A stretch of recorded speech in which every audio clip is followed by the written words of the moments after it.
funding. Many years ago, back in 2000, we started off a company called Business Shaper Group. It was helping companies grow, so we were helping them with their marketing, all aspects of those types of things. And then we were understanding as they were growing, they needed money. So in about 2013, we were particularly good at gaining access to grants. Grants were very easy to get hold of, and we were very successful at that. Then they started to fall off a cliff. So if you're quite good at gaining access to grants, you're probably quite good at writing equity bids. So today I'm going to sort of give you an idiot's guide of what information you need to gather in order to go for an equity bid. So, just a little bit about sort of the types of things we do. This is quite small, so don't apologise.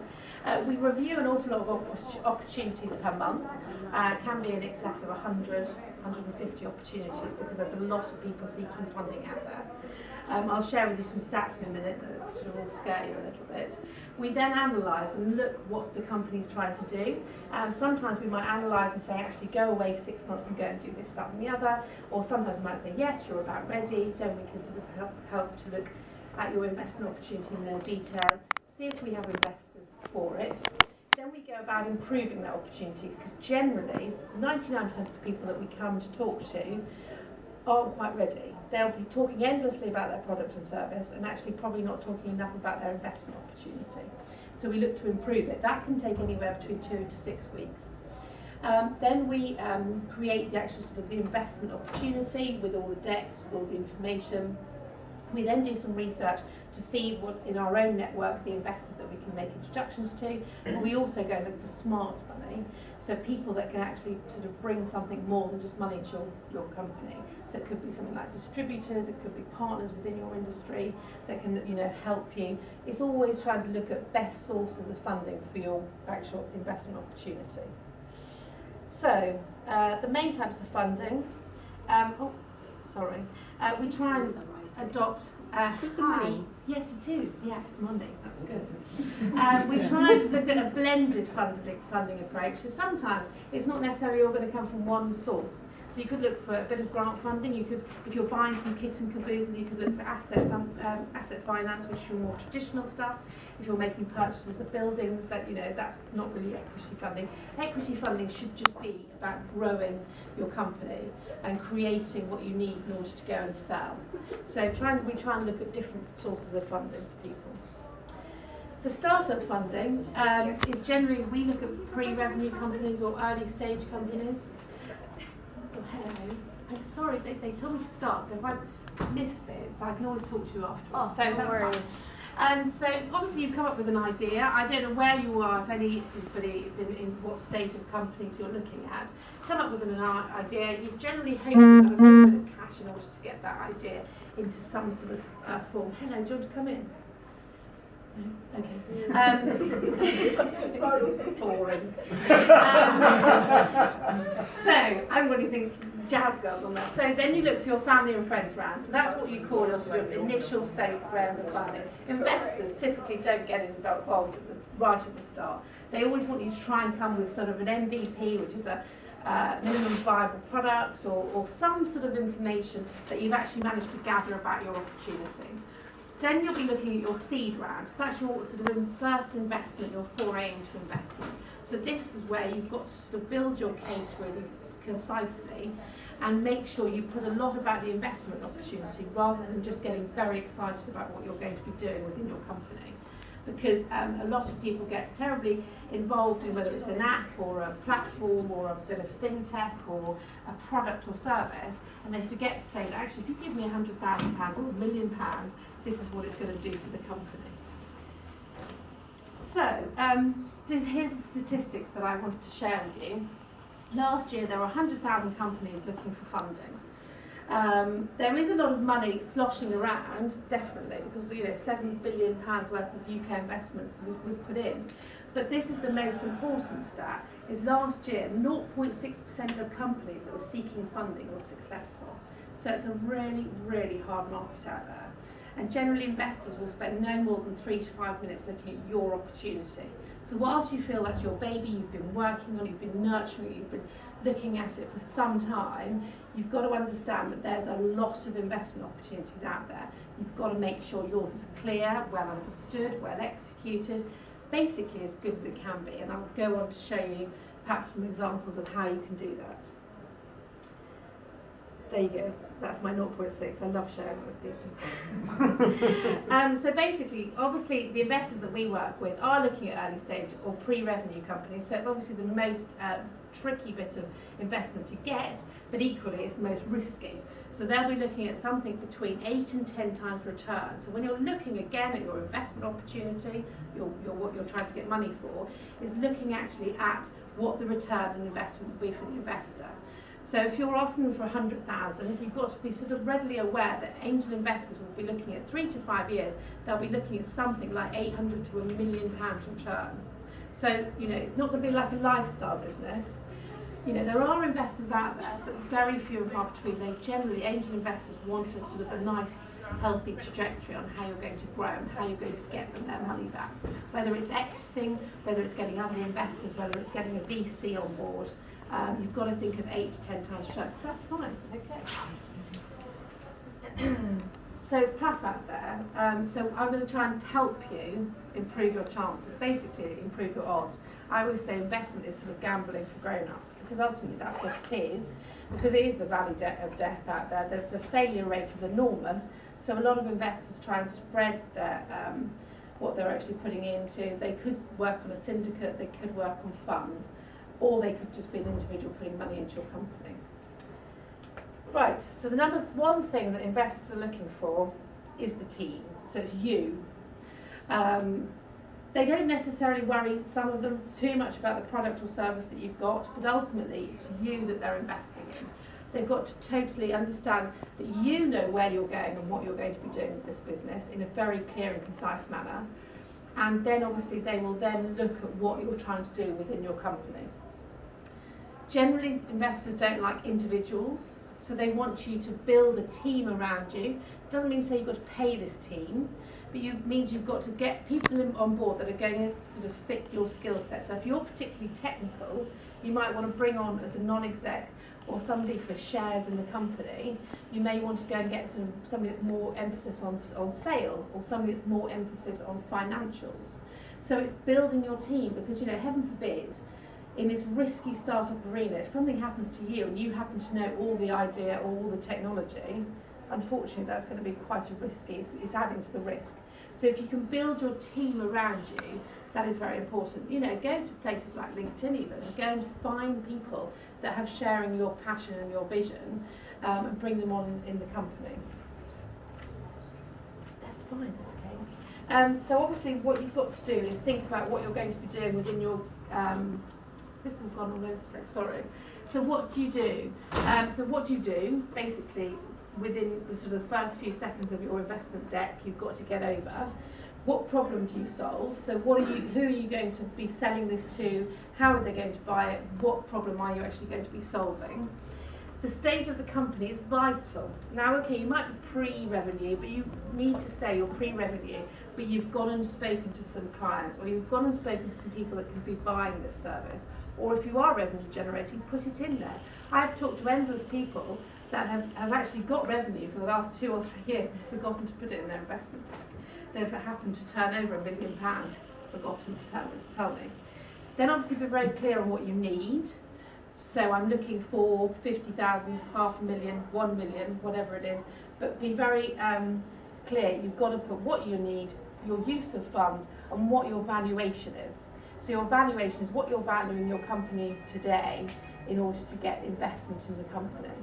So you've got to be very clear. Now your valuation, I understand, will be that, because ultimately probably quite early stage businesses.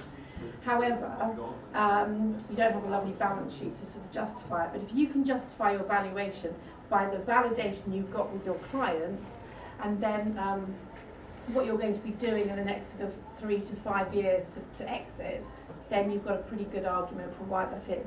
If people say, oh, I don't know, I've had this again, I'm giving you sort of, I don't know what the valuation is, so it's up to the investor to offer me. You don't walk into a house and not know a rough idea of what it's going to be valued at. You need to be putting something out there. Might not what you get, but at least you've got a jolly good idea of what your valuation is. Size of opportunity, so your competition, you know, the ability to scale. Investors, again, they like to know that there's a massive opportunity to scale, and it's not just going to bumble along, because they'll look for you to just continue with your friends and family round or traditional lending. They want, you know, companies that they invest in to give them that 8 to 10 times return. So valuation, as I say, in early stage companies it's always really hard to come up with a valuation. However, you know, there's a plethora of ways of calculating it. I have an accountant that sits in our company, he does it. I don't really get involved. But basically, it's a combination of lots of different things. So things like traction, who have you spoken to, the market size, the stage of the company, all these things you've got to think about when you're thinking about your valuation. You know, don't be amazingly rude and say, you know, you're a startup and you're coming in for a £10 million valuation or something, because that's just bonkers. You've got to be realistic, but equally you've got to be, you know, have to think what you're going to be doing in the future. Have I left myself wriggle room, because I might need subsequent rounds of funding? So you can't go and give it all away right at the start. So it's just thinking about what you actually need for the next 6 to 12 months and what that's going to do for the company. Because then when you go for another round, obviously that's going to be a different valuation. So because you've obviously got further in the company. Some people come to me and say they need £1 million and they're offering 10% of the company or something bonkers. But they don't need £1 million. They need £1 million over 2 years. Although obviously the company's going to grow, they're going to potentially give a lot of equity away at the beginning and then not have anywhere to go with regards to subsequent rounds. So it's thinking about what you need now and make it part of the journey. That's why you have friends and family, seed, Series A, that type of thing, or upper seed. You have your different areas of funding. So obviously you've got to think about what you're putting across in your investment deck. So coming back to my thing that people only read investment decks for 3 to 5 minutes, you've got to major on that investment opportunity. So again, your deck and everything that you produce, the sort of the information, has to be 80% about the investment opportunity and 20% about what you're actually doing.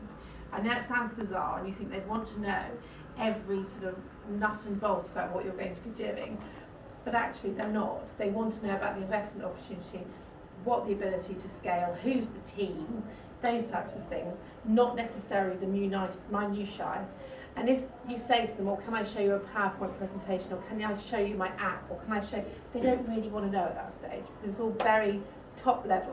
Once they understand that they like the opportunity, then you have all that information in the data room, and then they have access to it, and then they can obviously look into what you're doing. But it's got to be very, very high level for investors, because they generally have the intention of having a nap. So, sell the sizzle, not the sausage. So that's coming back to my point that actually, sell what you're going to be doing. Don't say, well, if you click on here, then you'll get a drop-down menu. This will make this easier. I get it all the time. And it's generally technical people that have built something, that have been so in love with building this glass or this platform, they want to share that with me. Investors won't. And so I'm a polite girl, and I'll listen for 5 to 10 minutes, but ultimately I want to know the salient points about your investment opportunity. What's it going to do? What's it going to do? Have an impact for the client, and how are you going to save them money, make them more efficient, all those sorts of things. It's not the minutiae of what you've created. So, coming back to sort of basics, if you like, is if you're going to want to gain access to investment, whether that's either a crowdfunding campaign, whether that's for an individual investor that you might go and find on LinkedIn or somebody you know, if you're going to be raising money of any sort, even if it's traditional lending, it's a good idea to have these documents. So you have the investment deck, so that's typically anywhere between 8 and 20 pages. It's very pictorial, it's very visual, and it has to get across the investment opportunity in that 80-20 way that I just mentioned. Then you have the investment memorandum. That can be more lengthy and have a little bit more detail, but it's got to still be quite easy to read and easy to understand. Then you've got to get a good set of financial forecasts. So how are you actually going to make money? How are you going to monetize what you're going to be doing? And they don't really need to be any longer than 3 years for your first foray into this. because ultimately after 3 years, it's all pie in the sky anyhow. It's all predictions. If you think you know what you're going to be spending on stationery in year 5 matters, it doesn't. They also want to know what you're going to be doing in the next sort of 3 years with regards to your growth. Then obviously you need a business plan. It's all very well making these beautiful documents that investors are going to read, but then they will want to dig into the opportunity. So then you need that boring document that I don't really like, but ultimately it'll tell you everything about your investment opportunity. So that typically is a bit more dull, but it actually tells you your routes to market, your marketing strategy, what you're going to do with your financials, who you're going to be selling it to, your international aspirations and things like that. So your sort of more boring business plan, that goes and sits perhaps in a data room. You then need to literally, at the drop of a hat, be able to pitch your business. So you don't know where these investors might come from, and if you're sort of fudging around trying to get your pitch right, you've got to practice. So get to the point, get what you're going to be doing, because that's what's going to engage them. So if you're given an opportunity to talk to 100 people for a minute, for goodness sake, make sure you know what your pitch is and what your proposal is for your investment. Because we've had people fly in to meet with people and they've had to be ready within 24 hours, even less sometimes. And there's no amount of fudging around. Investors, if they want to talk to you, you've got to be ready. And then, as I say, all the sort of boring stuff, all your IP certificates, all how your algorithms work, whether it's where you're doing your purchasing from, all the sort of more sort of dull stuff, I would say, but ultimately that is important, all goes and sits in your data room. Don't bombard an investor right at the beginning with, all that sort of stuff. They just want to know about the investment opportunity. Ooh, what went into this investment? Because it's been PDF'd. You're in the same room as me. Oh, sorry. It's gone from PowerPoint to PDF. Yeah. Oh, well, never mind. Okay. There's some common mistakes. Okay, brilliant. So I put this together. I was actually doing a breakfast meeting, so that's why I put somebody stuck in an egg. But anyhow, we're not having breakfast now, but there we are. Hey ho. So, a lot of the things that I hear every day on a daily basis from sort of slightly bonkers founders, although they're all lovely, but sometimes come out with some funny things. So we're going to be the next unicorn. Yeah, everybody thinks that. It's okay if you're going to do it, but justify it. We've won awards. Well, that just tells me that you're probably quite good at writing a bid or paying money in order to win awards, perhaps. No competition is an absolute class example. Nobody's doing what we do. This is the only thing of its kind on the market. And then, my accountant or an analyst will do 5 minutes of due diligence and they find somebody who's doing pretty much similar things in Japan, for example. So make sure, when you say there's no competition, make sure you're on it. Because 6 months ago you might have gone and looked, or even 6 weeks ago, there could be something out there. So it's keeping on top of what other people are actually doing. Again, with the uniqueness in the marketplace. Yes, you potentially could be unique, but equally, some people might perceive you as having something quite similar to others. This is a classic one. We're aiming for 1% of $1 billion market. I've heard that. I actually had a Founders Day last week, and 1% of $1 billion market is the most bonkers way to work financials out. You have to work out your financials, what they're going to do. You can't say this market's worth 65 billion and I'm going to have 1% of it. It sort of doesn't work like that, but it's a very, very common mistake people make. There's companies out there that have done years and years in R&D, and they're probably very good at accessing grants. They're sometimes a bit of a red flag to investors because they think, gosh, these people are really good at getting grants and doing lots and lots of navel gazing and doing R&D. Let's go and sell it. So it's a really, you've got to go and sell your product or service. People say it can't be replicated. Well, most things can be reverse engineered, and you've got to make sure that you've got something that could be copied. Is there any way that you can go and protect it with an IP lawyer? Because the IP, if you can create IP, there's value in IP, and you can actually put that into your valuation. This is the thing. Look how our algorithm works. Everybody loves the word algorithm, and it's like that investors, that won't excite them. They'll want to know what it's going to be doing for something, not actually the minutiae of how it works. If you're constantly, building your MVP or tinkering, investors won't like that either. They want you to actually get to market, go and sell some stuff, even though it's not right. go and get some traction, go and get some validation, and then you can keep building and you can keep getting funding to keep it going. And then, you know, typically if you've not gone and sold any or got any letters of interest or even gone and spoken to any clients, that's a bit of a no-no. You've really got to go and actually get validation for it. You don't necessarily have to have made money, but go and get validation for it. And then generally, I see decks and there's 20 pages, and then right at the last page it'll just say, PS, we want $500,000 for 2% of the company. That's not really helping me with regards to investment opportunity, but I have seen endless decks like that. And then please contact Peter at. Okay, so you've now hopefully learned a little bit more about how to convey that message, what to say and what not to say. And then I'm going to now go through some live cases that we've gained investment for. So I hope hopefully these can sort of try and demonstrate.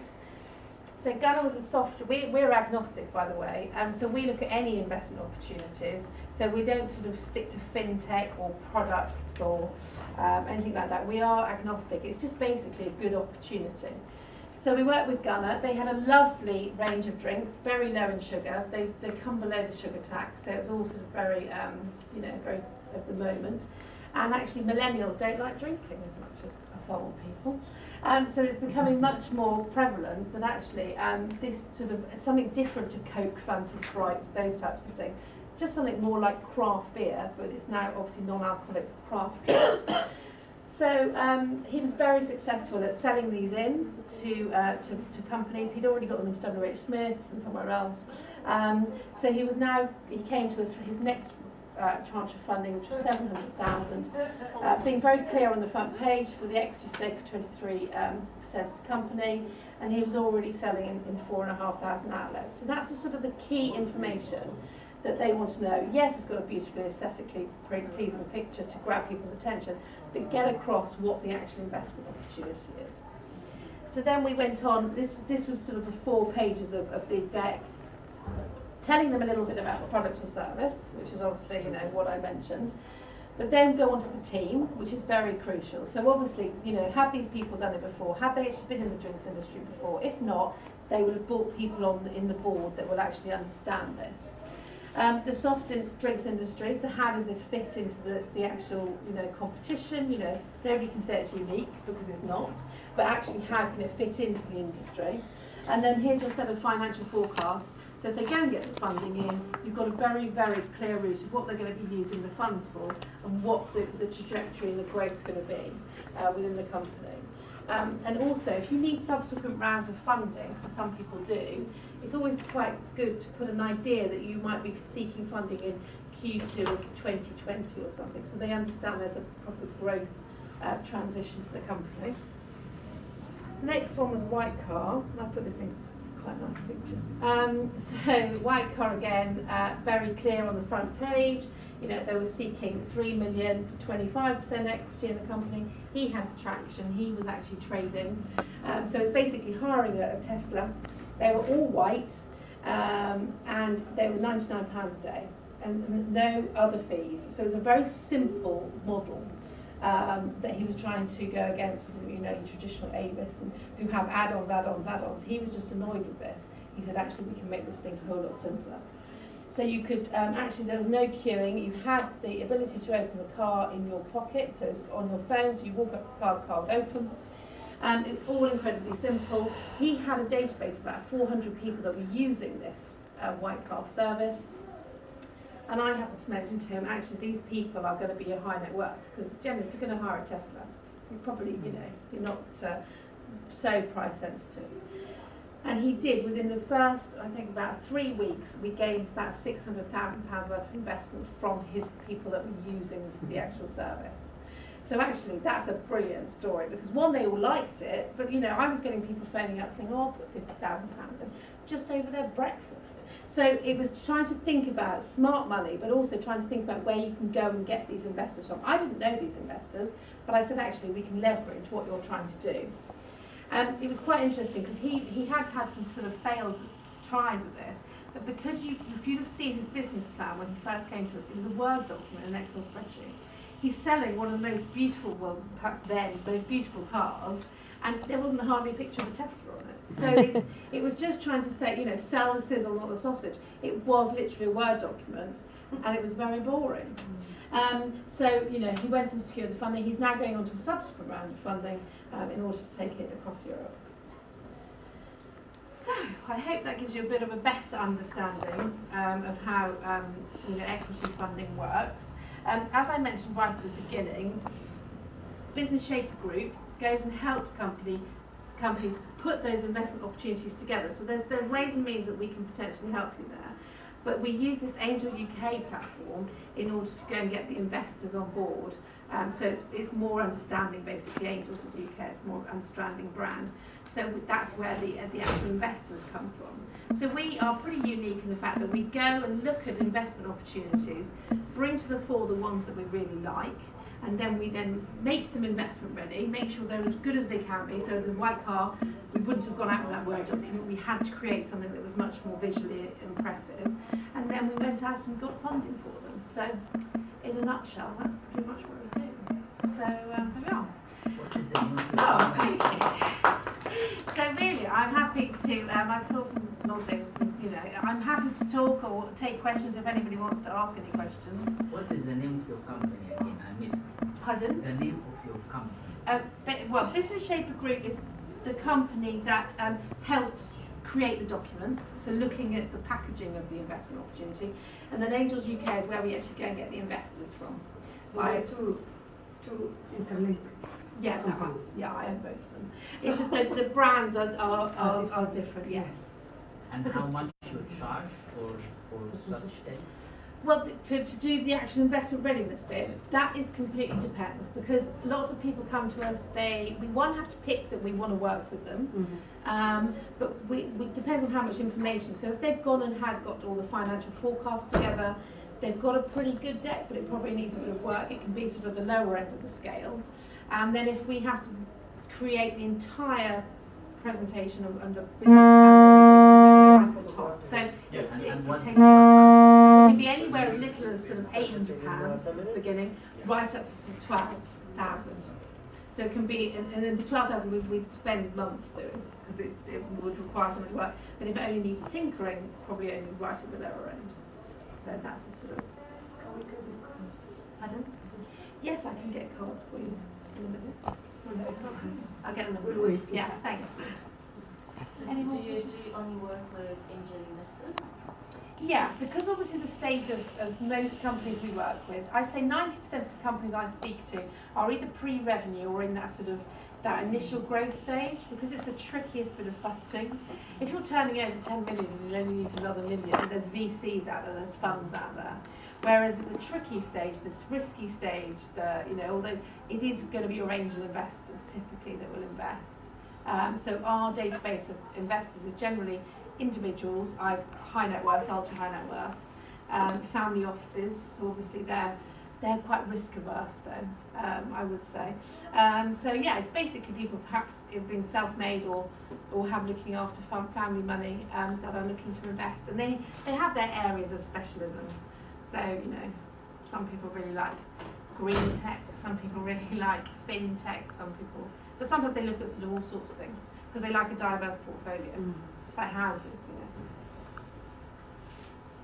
What is the level of investment? Generally, our investors typically invest anywhere between 25,000 and 250, but there are that will go in for $500,000 up to $1 million. But the general, amount that people put in, and generally they syndicate as well. So let's say you're looking for 600,000, you'll probably get that from 3 investors, but they'll all know each other, and they spread their risks by all going in, and they like the opportunity, and one will do due diligence on that opportunity, but they trust the other 2 will put the money in, and that's how they like to work, because obviously one person puts in the whole 600 is potentially more risky. Thank you. Are you going to be at the camp? Yes, I will be in a minute, yes, or I'll be here for a minute if anybody wants to talk to me. I will go on. I think I've got to talk again, that's my thing. I've got to, If you go, thank I'm you. not sure I have come back. Okay, lovely. Thank you so much. You're And what's your welcome. name, Julie? Emma. Emma. I've helped to just capture some of that. So you're meeting Emma and people watching you all the way from Kenya, everywhere. Thank you so much for watching. Thank you. Juliet Makapila. Thank Speak you. soon. I'll send it to you. Brilliant. Thank you. Thank you.